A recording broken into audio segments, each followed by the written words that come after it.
A very warm welcome to the video, guys. Today we're going to be discussing an event just gone, which was the National Championship, or the Australian National Championship Individual Time Trial, a cycling event out at Ballarat, ran on the 10th of January 2022, so just a few days ago.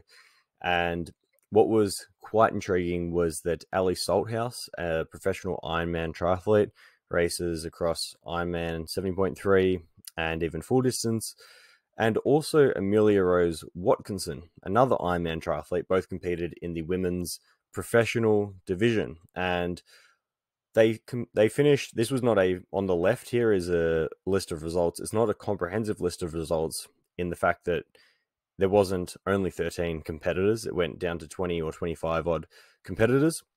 However, the whole event was taken out by Grace Brown in a time of 40 minutes, 58 seconds, 84. And Ellie Salthouse finished in 13th at 5 minutes and 29 seconds. And Amelia Rose Watkinson finished in 10th place position in 4 minutes and 6 seconds. Now, on the scheme of things, and actually, in general, these are very good results from the two Ironman women.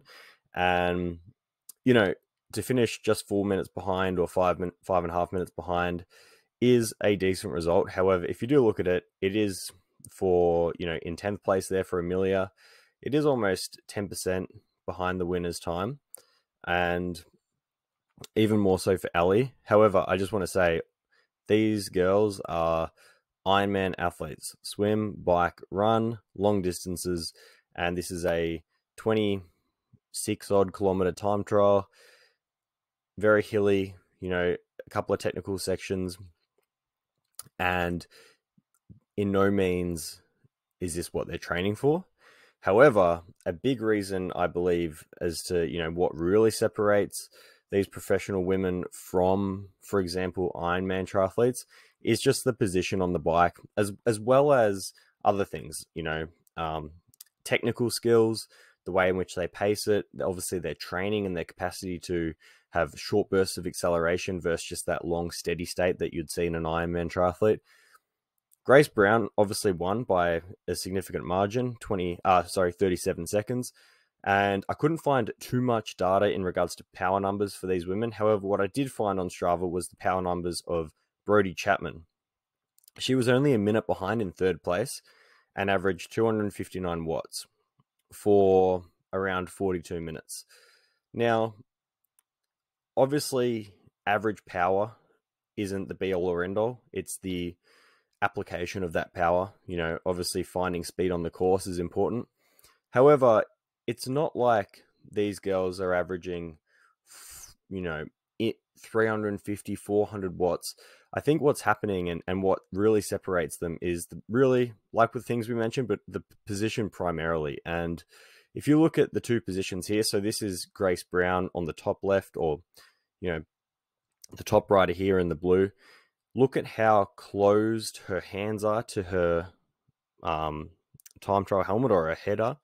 There's literally no gap. So she's creating such a great funnel of wind, and really is super low, super aero. Obviously has done a lot of work on this position, has really optimized it, dialed in, and then compare that to Ellie, which still a great position.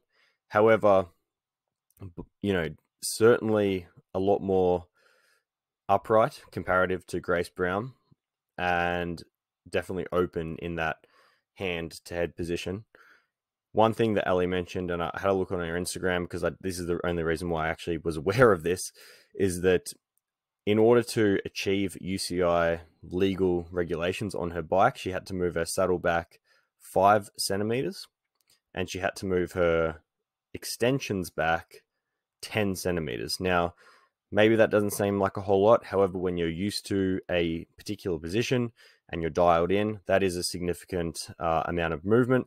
And obviously, when you're riding in a position that you're otherwise not dialed into, ideally they're riding in their best position for them. And then you need to change that all up before a race like this. because we know Ironman doesn't have those regulations, but UCI does in regards to the actual, how long you can have your extensions, where your bike saddle needs to be relative to the bottom bracket, etc.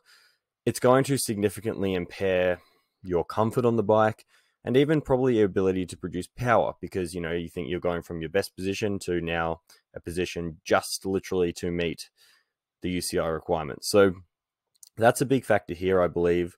And as well, on top of that, is just the fact that, these girls are so dialed in. Look at Grace's position.